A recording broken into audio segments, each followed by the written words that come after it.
There's been a very vocal movement going on in the Destiny community pertaining to microtransactions, and if you're a Destiny fan, then well, you've seen or heard or had some complaints yourself. And most of these arguments are justifiable. After Destiny 2 release, there was a lot of excitement for the vast improvement Bungie had made to the narrative of the game, but as the dust of excitement and hype settled, we were all left with the same question: where's the end game?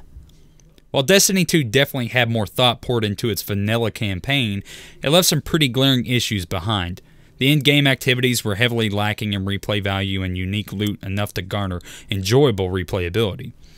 But why was this the case? As we saw back in Destiny 1, there was quite a bit of loot available for you to get. Even after its extremely rocky start, the game eventually gave the dedicated fanbase a good amount of activities to grind through and a large amount of loot to chase after. Now let's look back to this year's biggest wolf in sheep's clothing, Destiny 2. Destiny 2 has far less unique gear to obtain, and while this is something Bungie are trying to improve upon with weapon ornamentation, this shouldn't have been a problem to start with. A lot of Destiny 2's biggest problems don't stem from what the game gave us, but instead what it took away. In Destiny 1, all item classes, being your guns, armor, ships, ghosts, yada yada yada, they were obtainable through in-game activities. You were rewarded for the feats you accomplished. This not only gave the players something to work for and obtain, but also gave a sense of pride and accomplishment for their deeds and struggle. Everyone has a story about how they got their favorite exotic or how long it took them to finally get the raid ship. This is something that is non-existent in Destiny 2 because half of the loot table is locked behind Eververse. Eververse essentially took the initial grind from the game by making it purely XP based. And not to get into the whole XP throttling thing, because that's a whole other issue in and of itself, but this took away from activity-specific loot.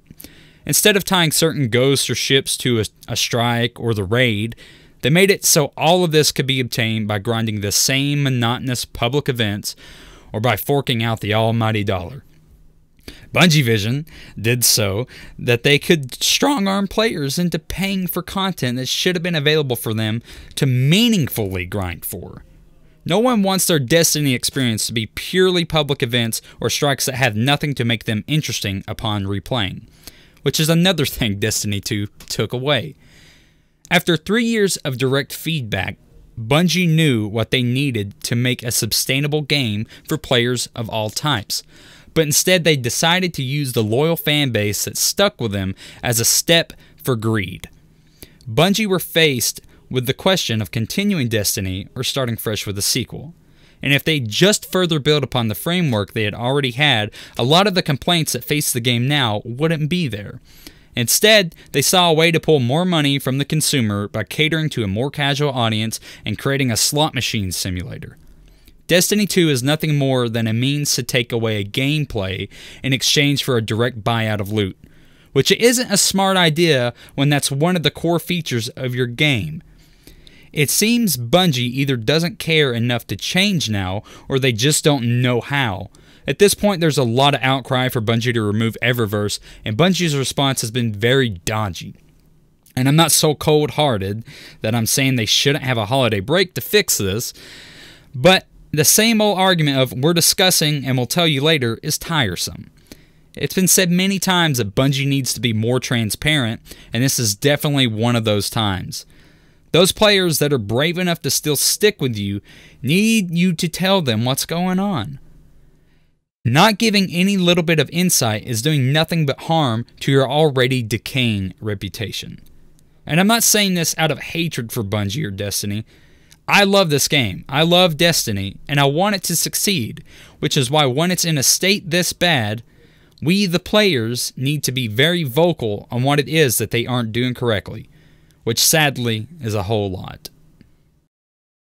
Hey guys, thanks so much for watching this video. I super appreciate it. Just wanted to kind of make another video talking a little bit about the things that I didn't cover in the Curse of Osiris video about the pre-existing state of Destiny 2 and just how it's still not in a very good situation at the moment. Just want to real quickly say thank you for getting the video past 50,000 views. That's my most watched video now. Thank you for all the love and support you guys are giving it. Thank you for all the very interesting discussions that I'm seeing over on that video. And just thanks for everything. Thank you to those of you who are subscribing and new to the channel. Thanks for sticking with my subpar shitty content. I super appreciate you and I love you. And I'll see you guys in the next video. Have a nice day and a very happy new year and holidays or whatever it is you may celebrate. I'll see you later.